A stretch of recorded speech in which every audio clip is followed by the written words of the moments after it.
Good morning, friends. Let's sing together, shall we? It's a great way to start a Sunday morning. We'll be in the gray hymn book, hymn number 347, Gather the Spirit. If you're joining us online, you can find the lyrics posted in the chat. Here in the sanctuary, you can use your hymn book, or the lyrics will be posted up here on the screen. I invite you to rise in body and our spirit, and let's sing together.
Welcome to the Olympia UU congregation. Our community envisions an interconnected world that is loving, just, and healthy. We commit to live out our mission to welcome and wonder, embrace and empower, bridge and become. Thank you for choosing to join us wherever you are. You are welcome here just as you are, whatever beliefs sustain you, whomever you love, however you understand and express your identity, and in all the ways you are still becoming the person you will be. My name is Ann Colbury. I use she, her pronouns, and I'm a member of the worship arts team. I'm an older white woman with chin-length hair and glasses, and I'm wearing a green top over a white t-shirt and black pants. Leading worship with me today is Ann Radford, also a member of the worship arts team, our guest speaker, Frederick Livingston, and our music director, Troy Fisher. Frederick Livingston grew up in Olympia, attending OUUC while his mother sang in the choir. He's gone on to weave experiential education, ecology, and poetry in the river that has taken him from the Peace Corps in Tanzania to the United Nations University for Peace in Costa Rica and beyond. Currently, he leads environmental education programs in prisons. He is the author of a poetry collection, The Moon and Other Fruits, and his most recent title, Trees Are Bridges to the Sky, won the Prism Prize for climate literature. Here are a few things to know about our service today. We are streaming live on Zoom and YouTube, and the service is being recorded. You can see the generally accurate subtitles on the screen in front if you're in the sanctuary, or on your screen if you're on Zoom. Over here are comfy places to sit and hands-on activities so everyone can be comfortable. We are a multi-generational community, and we value our young ones. Babies, kids, and teens are all welcome in the sanctuary. There's also nursery care and a program for children in the classroom room. We are grateful to everyone who helped make worship happen this morning. Thanks to all who have contributed in so many ways. After the service, everyone will have the chance to discuss reflection questions offered by Frederick and printed in the order of service. If you're online, you're invited to join a breakout room for a virtual discussion. For those in the sanctuary, please stay for coffee and conversation in the Commons. If you're relatively new to OUUC, we'd love for you to stay so we can get to know you. Even during the summer, there's a lot happening at OUUC. Please check the Tuesday electronic update or the OUUC website for the most current information. Now, let us open our hearts and minds as we prepare for worship. It is good to be together. This morning, we join OUU congregations around the world in lighting a chalice, the symbol of our faith tradition. If you are online and have a chalice or candle, please join me as we light them together with these words. Spark of the Spirit, cupped in earth's embrace, light of love alive in all creation. As we kindle this flame, we rekindle our connection to the sacred web of life. And we also light this candle in honor of Reverend Mary, our settled minister in the second week of her sabbatical. We will light it each week to symbolize and sustain our bond with her and to stay present to the spirit of renewal, both for her and for all of us. We know her matching candle will light her way home to us in November.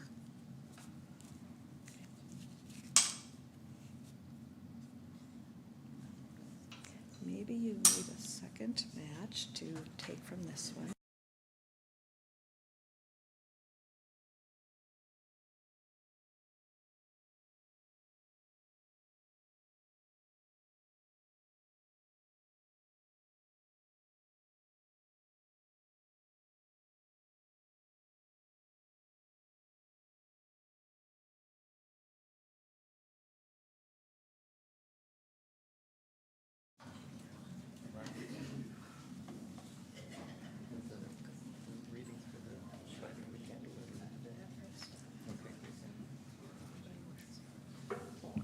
Well, hello, everybody.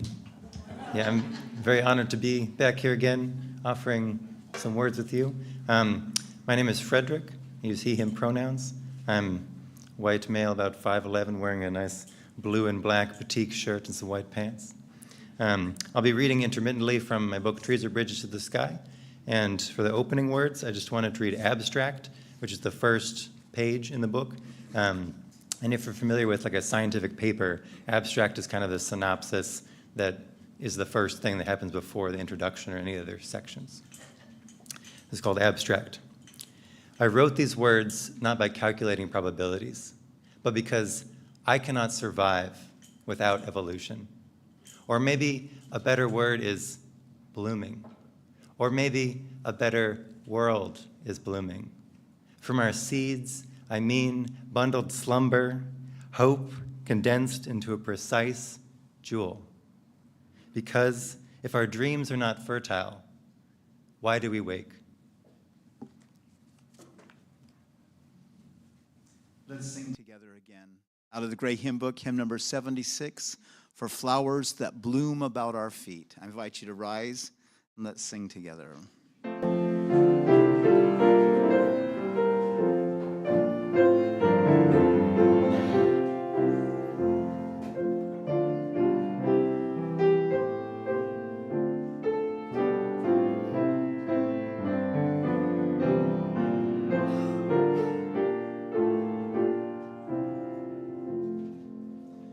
For flowers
And for the next thing that I wanted to read, it requires a little bit of audience participation, but I heard that you might be enthusiastic about that. You might be on board. So the poem is called plenum, which is a word that I learned slightly before writing this poem, but it means both like the fullness of space, rather than like we're empty air between us, but the fullness between us of, the air is molecules too, and also a kind of a gathering. So we're plenum in both senses. And to kind of fill the space, I ask that, as you're interested and enthusiastic and willing, that you hum. So we will start by everyone taking in a deep breath and then humming, and you can just sustain that as long as you feel comfortable until the poem's over. Okay, does that sound good? It's not too technical. There's not a lot of intellectual gymnastics in it. Okay, let's all sort of exhale, maybe empty our lungs, then inhale.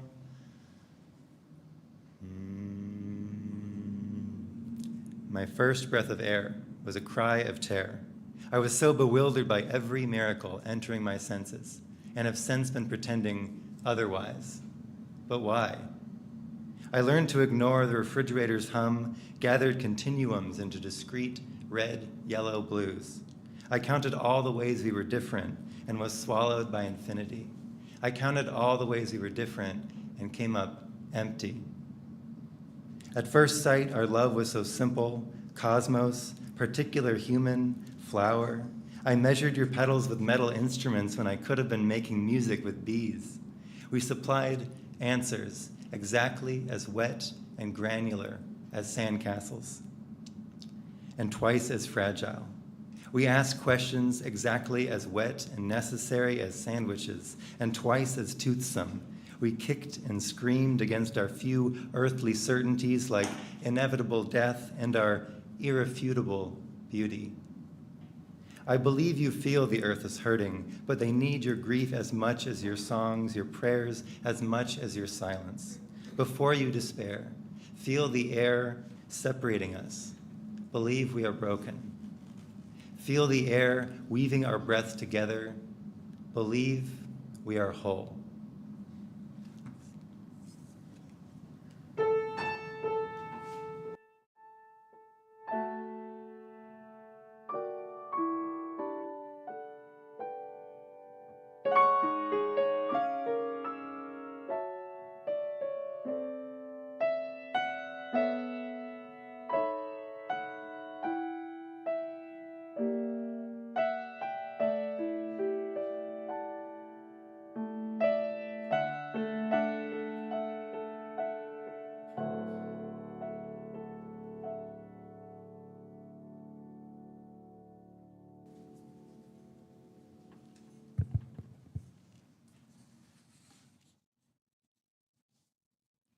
Each Sunday, we engage in the spiritual practices of generosity and gratitude by joining together in service to our community and to something greater than ourselves.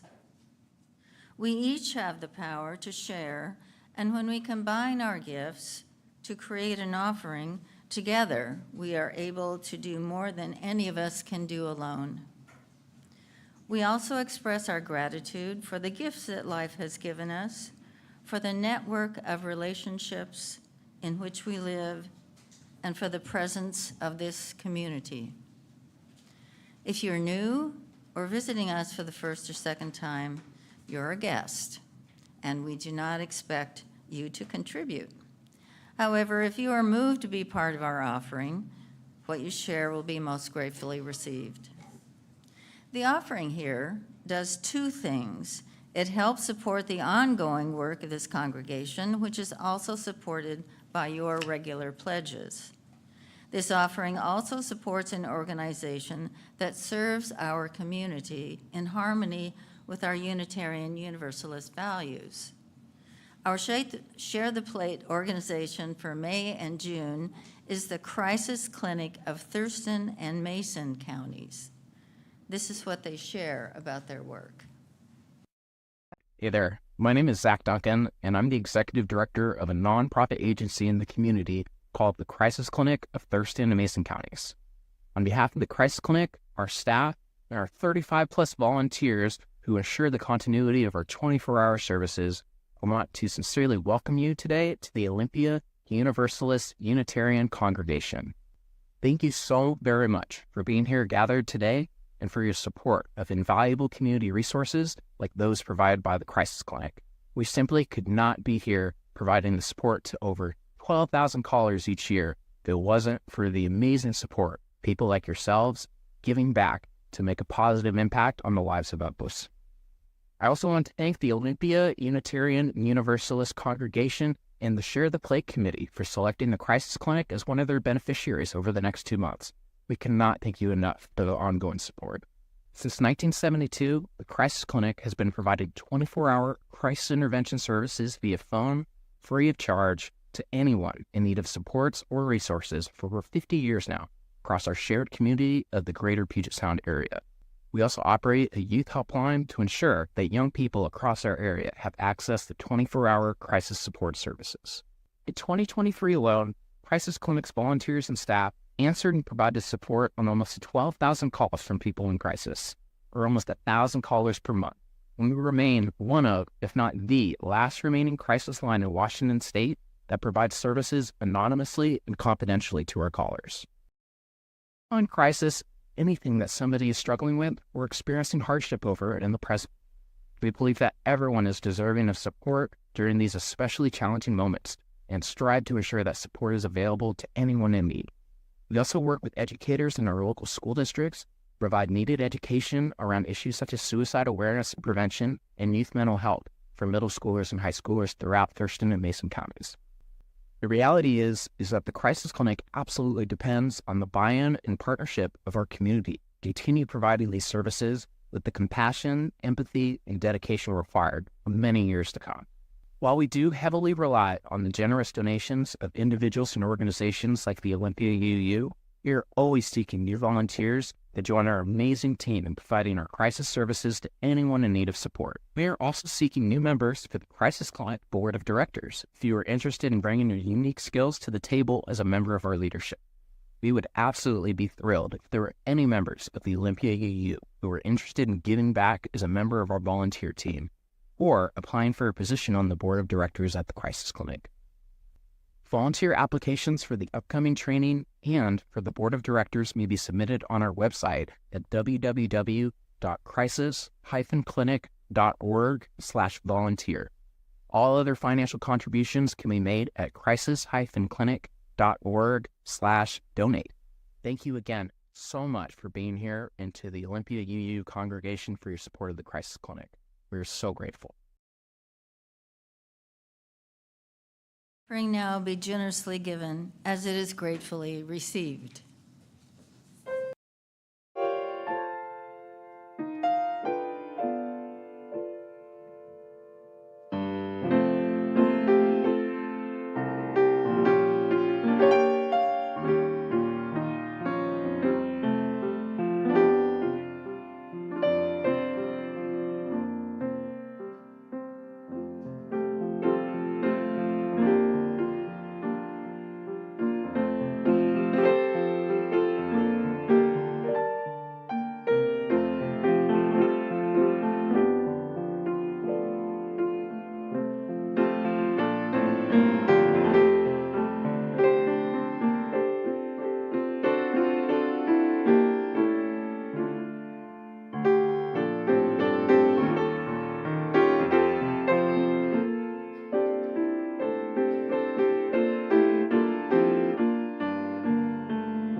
thank you for your generous gifts. We came together this morning bringing all that is in our lives. Let's open our hearts to the complexity of life as we place stones in the water of community. You will hear a drumbeat as we share today. It brings into our awareness that our individual hearts beat, and together we create the heartbeat of community. Right now, I invite you to take a breath as we open our hearts to receive the complexity of all that is in our lives and our communities today. Fred Kellogg would like to thank OUUC for welcoming and supporting him, I'll go back here, for the last 22 years, and for welcoming his wife Beatrice to our congregation in 2022. Fred said, when OUUC says it transforms lives, that is indeed true. He concludes, I am off to Cameroon to be with Beatrice and spread the UU message there. Fred and Beatrice, we send you our very best wishes for the next chapter of your journey together in Cameroon. For those online, I invite you to share from your heart by entering in the chat. Those in the sanctuary can see your sharing on the screen. For those of you in person today, please come forward if there is something you would like to bring in this community. You may place a stone in the water as you hold your sharing in your heart. Please come up by the side aisle and return through the center aisle. And let us hear the heartbeat of our community and reach out our hearts in love and care to all those who share.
We place a stone now in the water for all that has been shared online, shared from the heart. And we will place one more stone in the water for all that we hold in our hearts and that remains unspoken.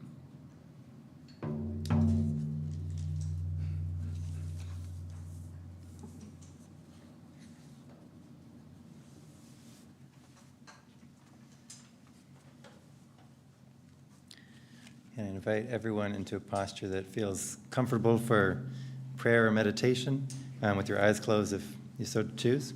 I'll read a few words, then we can breathe together briefly. Fear is a flower like any other, singing the script of its helix.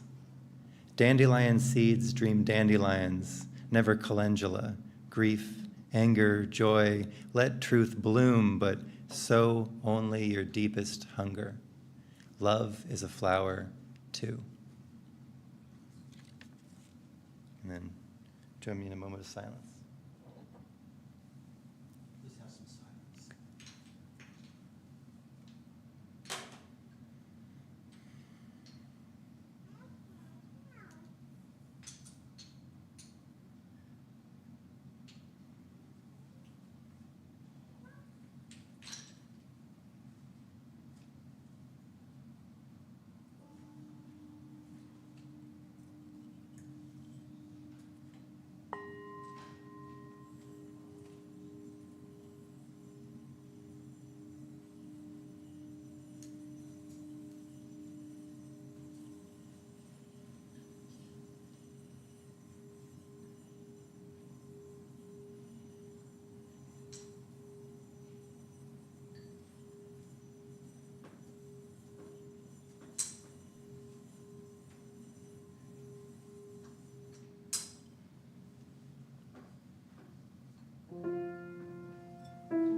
I invite you to stay seated and let's sing together.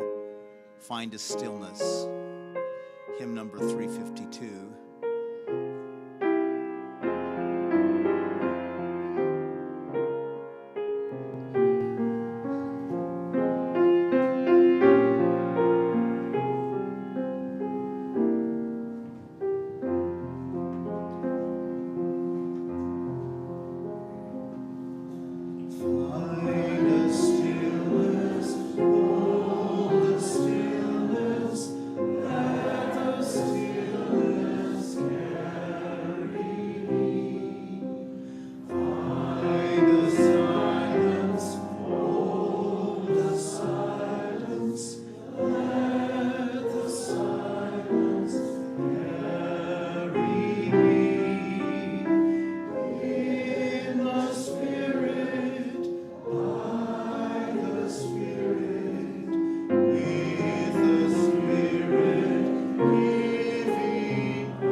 So I thought to start the readings, it might be helpful to give a little context or a little introduction to answer the question, why am I here? How did I come to this place? So as mentioned in the bio, I grew up coming here to this church when I could fit underneath the piano and people would humor me, letting me sit there sometimes during services. I remember doing my coming of age ceremony, and I was talking to my mentor, and he asked me, what does being a Unitarian-Universalist mean to you? And I remember being kind of startled, like, wait a minute, you don't know either? Like, nobody here knows what it actually means. But of course, as I grew older, I came to realize that questions can get a lot deeper than answers often. They're a lot more expansive. And so I went on to study environmental science in undergrad in Bellingham at Western Washington University. And I took courses that measured how ecosystems were unraveling with classes like toxicology or climate change. And then I graduated and given a degree, and then I was expected to enter into the world as a complete human being. And I remember adults telling me that that was the best time of my life and I should be so excited, but I still felt like so hungry for like some other kind of growth or learning. And I traveled a lot. Like I visited Himalayan villages that were dangling from just a thread of glacial melt so they could look up and see where all of their water came from. I lived beside the Wabena people in the highlands of southern Tanzania, not like the Lion King, more like Scotland, if it's an image in your mind. And when I was there, the first year it rained so hard that the crops just rotted in the ground. And the next year, the rains came late, and so the corn couldn't quite ripen. And I continued, I worked on farms in Japan and South Africa and kind of all over, and I saw this unsteadiness echoed everywhere. And these concepts that I'd learned about academically about the environment became not so abstract anymore, but they were neighbors that I had that had names, and they would give me bags of avocados, and it wasn't just a research project anymore. I did return to grad school at the University for Peace in Costa Rica, and I rejoined this environmental discourse, but among people from all over the world.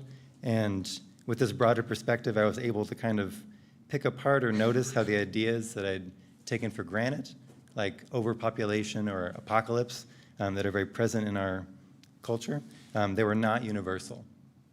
And they often arose from a very particular perspective, like a white male imperialist voice that I had learned to center in my education, but it was very expansive to read beyond that.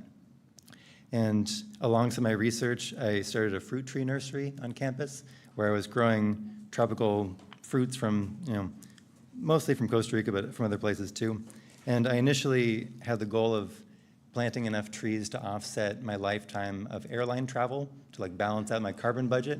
But when I studied my seedlings and really paid attention to what the trees were telling me, it really made me question my underlying premise, like why am I trying to erase myself?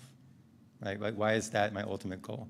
And I noticed how closely my internalized voice of self-criticism or even individualism or even shame was mirrored in a culture that really believes that humans are parasites on the earth. And by experiencing other ways of being, I was better able to hear different voices that lead to different futures. And so I adapted the ideas from my thesis at UPeace into this book, Trees Are Bridges to the Sky, and I was hoping to reach an audience beyond academia. And through the process of writing, I realized that I'm not really trying to convince anybody of anything, but it's more about like reaching in myself and finding the parts of me that still believe in beauty, despite an awareness of ecological despair, that there's still other truths in there that lead to really different futures than maybe what we're being offered by dominant culture. And for me, poetry is a way of listening, and I find that I can't really listen to the earth, even as a nature poet. It's not a passive experience of just observing, but when you hear the pain and the call for healing and change, it becomes a much more embodied practice for me. And so I'm more interested in what other metaphors we can find beyond parasites to relate to the living world. And in my book, I suggest that we can become fruit. And so that's really what brings me here today. I'm hoping to share seeds or dreams and explore what kind of abundance is possible. And I was going to read one poem called Metaphors May Save Us from the first chapter of my book, and I think this kind of gives a good synopsis of the thesis. So metaphors may save us. I mean this literally, existentially. Humans cannot endure as parasites, thieves, invasive species. Our only hope is to send better metaphors beneath the surface of this obvious catastrophe to discover more subtle, subterranean truths, with room for life to continue its bloom. Shallow truths often contradict deeper reality. What you should know about me is I am mostly empty space, and so are you. And so everything, almost everything we hold within us is indistinguishable and inextinguishable. We are ephemeral elements dreaming solid bodies. Gently remember, we see nothing directly. Even God is a metaphor for something larger than language. Metaphors are maps, but not the terrain. They're oars in a sea we will never fully explore. They do not arise from human minds like money or hot air balloons. We encounter them because everything is more deeply interrelated than it is distinct. Metaphors are only darkness between stars. They will not pull us from the tombs our tongues have dug. We must lean into our dreams, bring them into flesh and stone, become fruit, humus, humans of life, even now in the dark night of soil. Seeds are waking.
So 4 sections kind of emerged as I was organizing my thoughts for my book, and they're all based on different metaphors. The first one is just called seeds, and as I was planting literal seeds in the tree nursery, I saw how the metaphor of planting seeds was a much more robust metaphor for the question of how can we make a difference in the world than I feel like our culture often offers us 2 extremes of, hyper-focusing on individual actions, like you have to save the planet, and then it becomes, shame and isolation and overwhelm, or, oh, don't even worry about it, like no one can make a difference, we're all so small, and that can really lead towards, just despair, even nihilism. And I think the middle path is really offered by the process that forests regenerate after disturbance. And so that's what this first one that I'll read from the section Seeds is about. It's called Ecological Succession. Can one person make a difference? I do not know the answer, so I will ask the humble dandelion. After devastation, a weed does not set out to heal a forest. How could a seed germinate under such pressure?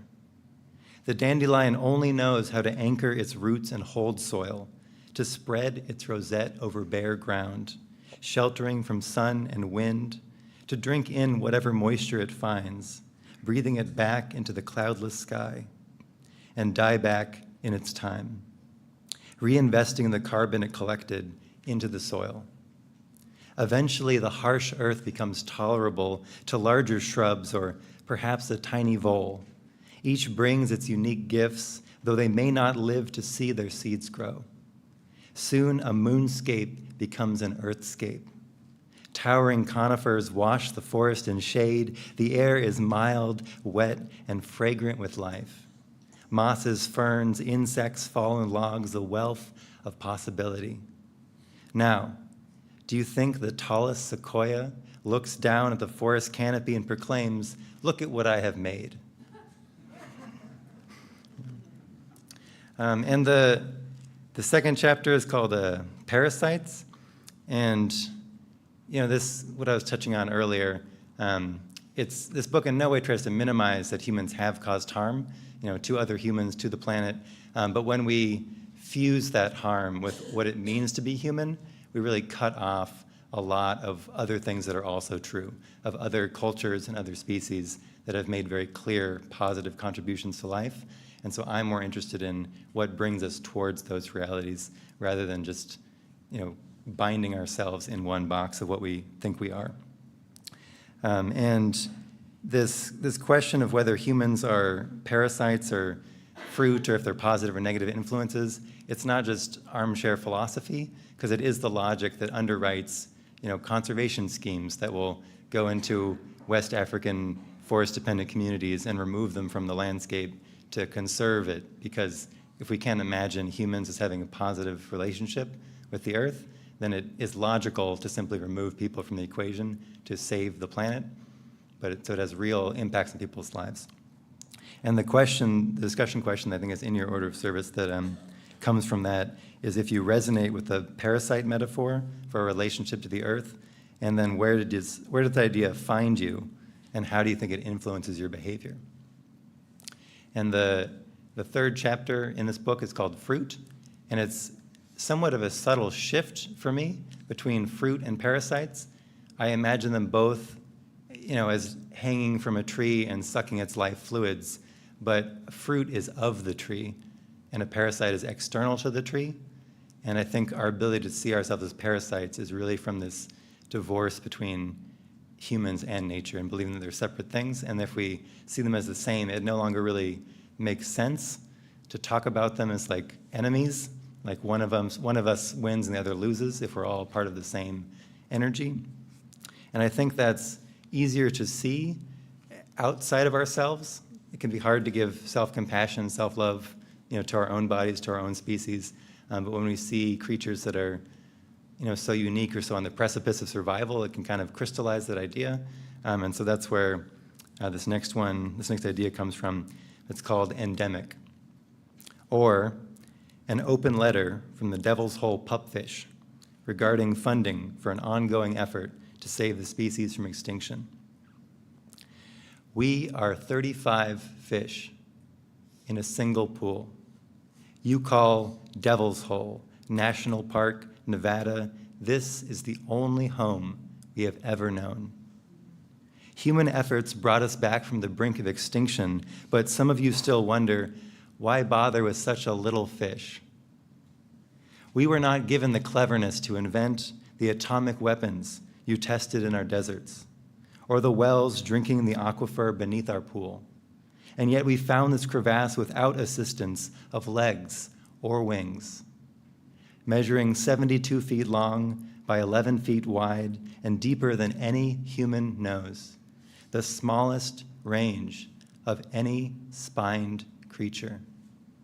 How much is an unsolved mystery worth to you?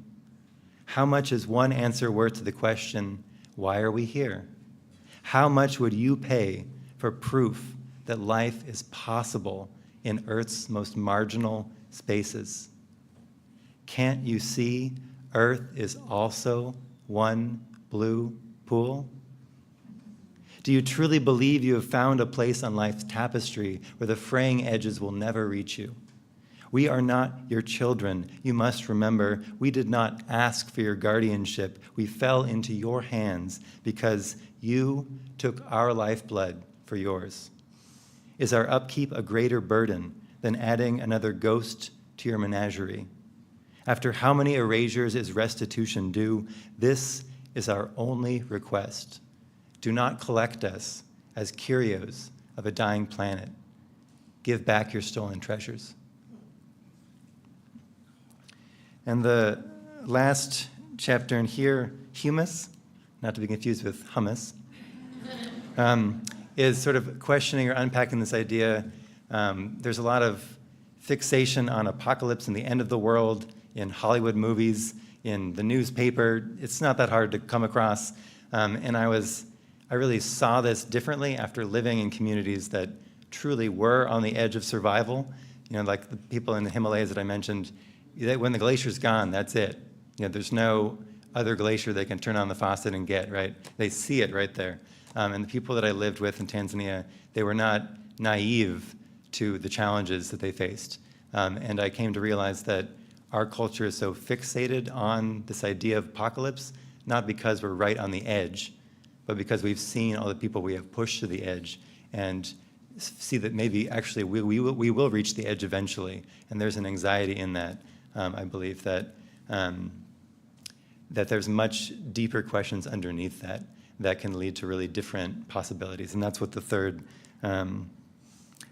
question is how many humans belong on Earth, or when will the world end?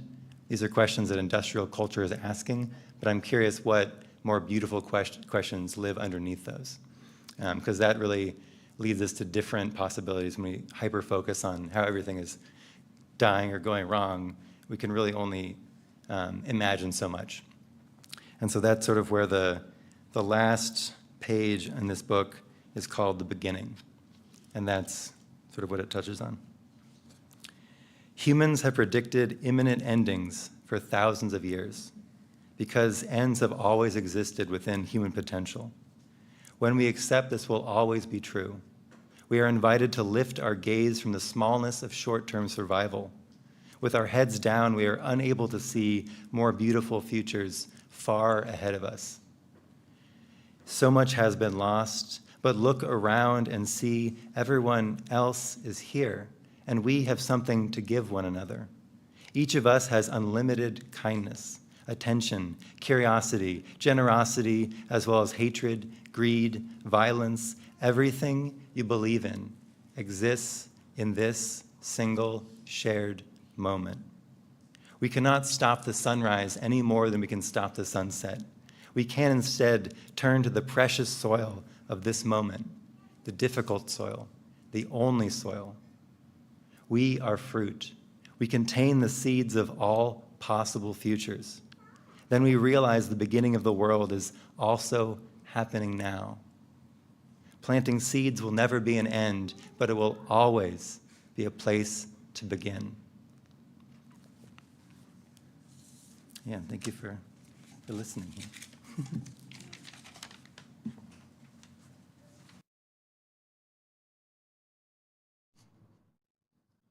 Wonderful, Frederick. Thank you. Wow.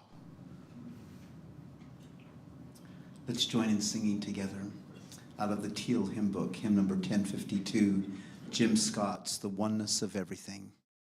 I invite you to rise and let's sing together.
If you're online and have a chalice or a candle, please join me as we extinguish our chalice with Frederick's words. Planting seeds will never be an end, but it will always be a place to begin. Go in peace, go in joy, go in love.